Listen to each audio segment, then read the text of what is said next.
इस वीडियो में हम बाई वीकली कॉन्टेस्ट 117 की थर्ड प्रॉब्लम डिस्कस करेंगे। प्रॉब्लम का नाम है number of strings which can be rearrange to contain substring. इस प्रॉब्लम में हमें एक इंटीजर n दिया हुआ है, हमें साथ में एक स्ट्रिंग s, इसकी गुड की डेफिनेशन दी हुई है। जो हमारा गुड स्ट्रिंग होगा उसमें सारे लोअर केस इंग्लिश कैरेक्टर्स होंगे, और अगर हम उसके लेटर्स को रीअरेंज करें तो हम उसको इस तरह से स्ट्रिंग में कन्वर्ट कर सकते हैं कि उसके अंदर leet as a substring present हो। जैसे मान लो हमारा LTEER, ये एक स्ट्रिंग है, इसको हम रीअरेंज कर सकते हैं LEETR, यानी कि इसके अंदर लीट हमारा एज ए सबस्ट्रिंग प्रेजेंट है, तो ये हमारा एक गुड सबस्ट्रिंग है। और अगर हम ये एग्जांपल लें LETR, इसमें क्या है, हम किसी तरह भी अरेंज कर लें हमारा लीट नहीं बन पाएगा। क्यों नहीं बन पाएगा? क्योंकि लीट में हमें दो ई चाहिए, पर इस पूरे स्ट्रिंग में एक ही है। रीअरेंजमेंट से क्या होगा, बस करेक्टर्स की पोजीशन चेंज होगी, लेकिन उनका काउंट चेंज नहीं होगा। तो हमारा एक ही ई प्रेजेंट है, तो हम लीड बना ही नहीं सकते, किसी तरह से भी रीअरेंज कर ले।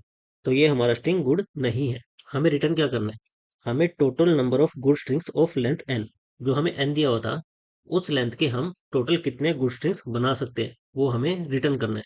और क्योंकि आंसर काफी बड़ा हो सकता है, तो हमें 10⁻9+7 इससे मोड लेकर रिटर्न करना है। जैसे हमें यहाँ पर एग्जांपल दिया है, अगर हमारा n4 हो तो हमारा आंसर 12 आएगा, कि हमारे 12 ऐसे गुड स्ट्रिंग्स पॉसिबल है। और वो स्ट्रिंग क्या क्या होंगे, EELT, EETL, ELET, ELTE and so on. इस तरह से हमारे 12 गुड स्ट्रिंग्स होंगे, तो हमें उनका काउंट रिटर्न करना है। और अगर हमारा n10 हो तो हमारा एक काफी बड़ा नंबर, इतने गुड स्ट्रिंग्स हो सकते हैं। एक्चुअल में हमारे स्ट्रिंग काफी ज्यादा होंगे। जब हम उसका मोड लेंगे 10⁻9+7 से, तो हमारा ये नंबर आंसर आएगा। नाउ इसमें एक चीज नोट करो, हमें क्या चाहिए, LEET, ये एज ए सब स्ट्रिंग चाहिए।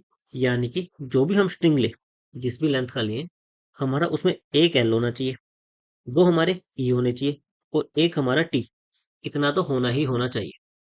हमारा एक से ज्यादा L हो हमें फर्क नहीं पड़ता, दो से ज्यादा E हो फर्क नहीं पड़ता, एक से ज्यादा T हो फर्क नहीं पड़ता, लेकिन एटलीस्ट इतने होने ही होने चाहिए, तभी वो स्ट्रिंग गुड स्ट्रिंग कहलाएगा। अगर इससे कम हो, जैसे हमने देखा था LETR, इसमें हमारा केवल एक ही आ रहा था, उसको हम गुड स्ट्रिंग में कन्वर्ट नहीं कर सकते, हम कैसे भी रीअरेंज कर ले, क्योंकि हमें 2E की रिक्वायरमेंट है। इस स्ट्रिंग को हम गुड स्ट्रिंग में कन्वर्ट नहीं कर सकते। और जो भी हमारे पॉसिबल लेंथ होंगी, जैसे मान लो हमारा N4 है, इसमें हमारे नंबर ऑफ पॉसिबल स्ट्रिंग्स क्या क्या हो सकते हैं। हमें दिया है कि हमारे lower case English alphabet letters ही होंगे, यानी कि 26 पॉसिबल लेटर्स होते हैं A से Z। तो हमारे नंबर ऑफ पॉसिबल स्ट्रिंग्स कितने हो सकते हैं, हम इस पोजीशन पर A B C D up to Z try कर सकते हैं। सेम चीज यहाँ पर A B C D up to Z try कर सकते हैं। हर पोजीशन पर हम A to Z सारे के सारे लेटर्स ट्राई कर सकते हैं। उसमें से हमारा गुड स्ट्रिंग कौन सा होगा, जिसमें हमारे L का काउंट, E का काउंट और T का काउंट, ये रिस्पेक्टिवली 1 2 और 1 उनके इक्वल या इससे ज्यादा होगा। तो अगर हम इसकी ब्रूट फोर्स अप्रोच सोचे तो हम क्या कर सकते हैं, हम हर प्लेस पर सारे पॉसिबल लेटर्स ट्राई करेंगे। जैसे N4 है तो इस पर सारे A to Z ट्राई करेंगे। अगर N10 है तो 10 प्लेसेस पर A to Z सारे के सारे लेटर्स ट्राई करेंगे। साथ में हम LE और T, इनका काउंट मेंटेन करके चलेंगे। लास्ट में जब हमारा इंडेक्स आउट ऑफ बाउंड चला जाएगा, जैसे 4 था, हमारा इंडेक्स 5 पर आ गया, हम यहाँ पर आ गए, तो हम सिंपली क्या चेक कर लेंगे, हमारे स्ट्रिंग में एटलीस्ट अगर एक L, 2E और एक T है, अगर एटलीस्ट इतने लेटर्स हैं, तो इसका मतलब वो एक गुड स्ट्रिंग है। उसमें हम काउंट को 1 से इंक्रीमेंट कर देंगे। अदरवाइज ये हमारा गुड स्ट्रिंग नहीं है, हम 0 रिटर्न कर देंगे। और हम ये सारी पॉसिबिलिटीज कैसे ट्राई कर सकते हैं, एक सिंपल सा रिकर्सिव फंक्शन लिखकर। हमारे रिकर्सिव फंक्शन में हमें क्या करना है, हमें एक इंडेक्स चाहिए कि अभी हम किस प्लेस पर हैं, हमारे n की वैल्यू क्या है वो चाहिए, साथ में हमें LE और T, इनका काउंट मेंटेन करके चलना था। तो ये तीन वेरिएबल्स हमने एक्स्ट्रा ले लिए। हमारा बेस केस क्या था, कि जब भी हम आउट ऑफ इंडेक्स जाए, हमने सारे प्लेसेस पर ट्राई कर लिया, उस टाइम पर हमें LE और T इनका काउंट चेक करना है। L का 1 से ज्यादा इक्वल होना चाहिए, E का 2 से ज्यादा इक्वल होना चाहिए, T का 1 से ज्यादा इक्वल होना चाहिए। अगर ऐसा है तो हमारा एक गुड स्ट्रिंग है, हम 1 रिटर्न कर देंगे कि ये वाला हमारा एक गुड स्ट्रिंग है। अदरवाइज हम 0 रिटर्न कर देंगे कि ये गुड स्ट्रिंग नहीं है। अगर हमारा बेस केस नहीं है, उस केस में हमें क्या करना है, हमें सारे के सारे करेक्टर्स उस पोजीशन पर ट्राई करने हैं। A to Z सारे के सारे करेक्टर्स हमें ट्राई करने हैं। और ट्राई कैसे करेंगे, सिंपली उस पोजीशन पर वो लेटर लगा देंगे, नेक्स्ट इंडेक्स के लिए रिकर्शन को कॉल कर देंगे, हमारा n जो हमारे टोटल इंडेक्स थे वो पास कर देंगे, LE और T इनका काउंट पास कर देंगे।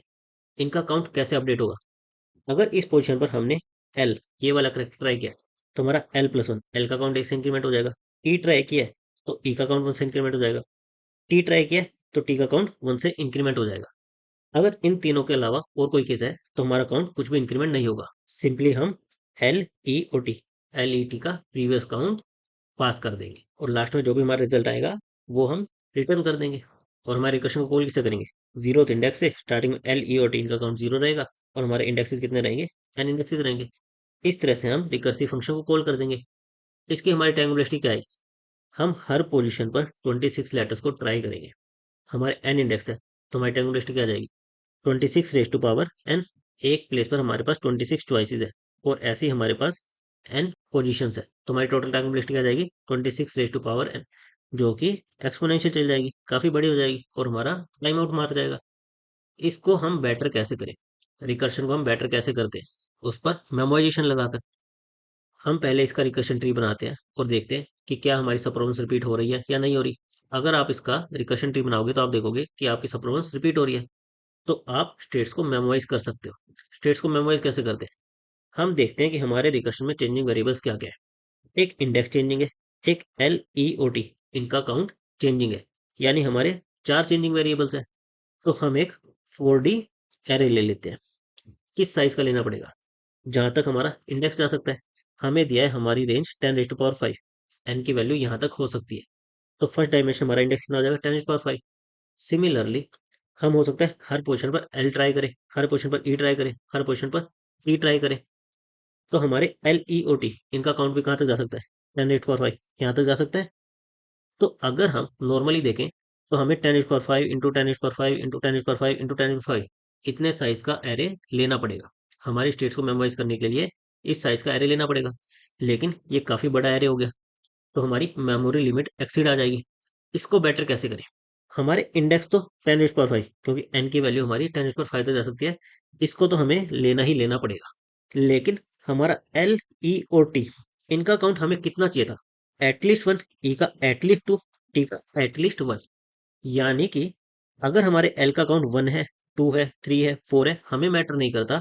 अगर एटलीस्ट 1 है तो हमारा एल का काउंट सेटिस्फाई हो रहा है। सिमिलरली ई का काउंट अगर 2 है, 3 भी हो, 4 भी हो, 5 भी हो, हमें फर्क नहीं पड़ता। ई का काउंट सेटिस्फाई 2 से भी हो जा रहा है। सेम केस टी का।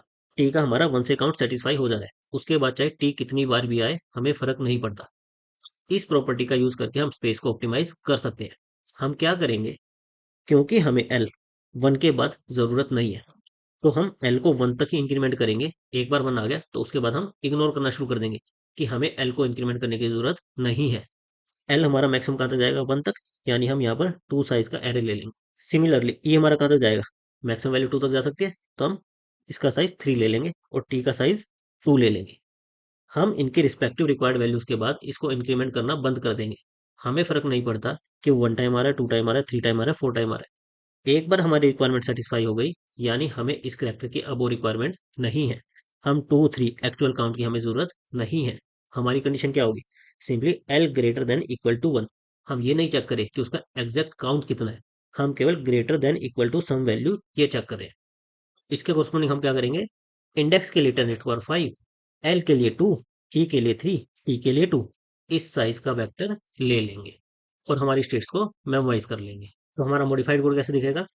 हमने एक एरे ले लिया 10⁻5 इंटू 2 इंटू 3 इंटू 2 इस साइज का, index L E O T इनकी स्टेट्स को रिप्रेजेंट करने के लिए, और उसको स्टार्टिंग में -1 से इनिशियलाइज कर दिया। हमने यहाँ पर एरे लिया है, आप चाहे तो वेक्टर भी ले सकते हो। फिर सेम हमने हमारा रिकर्सिव फंक्शन कॉल कर दिया। रिकर्शन में हमारा बेस केस तो सेम ही रहेगा। बेस केस के बाद हम क्या करते हैं? हम ये देखते हैं कि क्या इस स्टेट की वैल्यू हमने ऑलरेडी कैलकुलेट कर ली है या नहीं की। वो कैसे देखते हैं? -1 से कंपेयर करके। अगर -1 है वहां पर तो हमने अभी कैलकुलेट नहीं किया है, हमें सारी पॉसिबिलिटीज को ट्राई करना पड़ेगा। अगर -1 की जगह कुछ और वैल्यू है तो हम इसकी वैल्यू पहले ही कैलकुलेट कर चुके हैं, डायरेक्ट यहीं से रिटर्न कर जाओ। यहाँ पर हमने हमारी डीपी जो हमने मेमोराइजेशन की थी उसका यूज कर लिया। अगर हमने इसकी वैल्यू कैलकुलेट नहीं किया तो अगेन हमें सारी पॉसिबिलिटीज को ट्राई करना पड़ेगा। सारी पॉसिबिलिटी को ट्राई कैसे करेंगे? अगेन हर पोजीशन पर ए टू जेड ये करेक्टर्स को ट्राई करेंगे। हमारे स्पेशल करेक्टर्स क्या थे? एल ई और टी।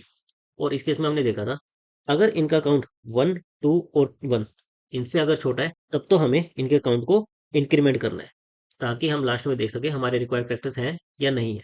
अदरवाइज हमें क्या करना है?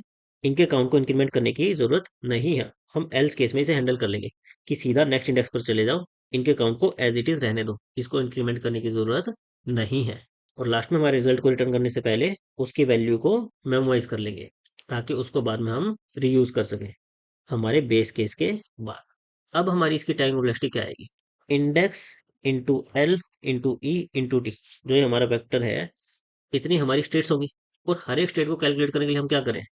हम 26 साइज, इतने साइज का लूप लगा रहे हैं। तो हमारी टाइम कॉम्प्लेक्सिटी क्या आ जाएगी? 26 into index into L into E into T. और हमारे इंडेक्स की रेंज कहाँ तक हो सकती है? 10⁵ तक। एल की रेंज कहाँ तक हो सकती है? 2 तक। ई की 3 तक। टी की 2 तक। तो हमारी टाइम लिस्ट क्या आ जाएगी? 26 इंटू 10⁵ इंटू 2 इंटू 3 इंटू 2। और हमारी स्पेस कॉम्प्लेक्सिटी क्या आ जाएगी? हमारे इस डीपी वेक्टर के लिए जो स्पेस लगेगा वो, यानी कि 10⁵ इंटू 2 इंटू 3 इंटू 2, ये हमारी स्पेस कॉम्प्लेक्सिटी आ जाएगी। और ये अप्रोच इस प्रॉब्लम के लिए एक्सेप्टेबल है। Thank you guys.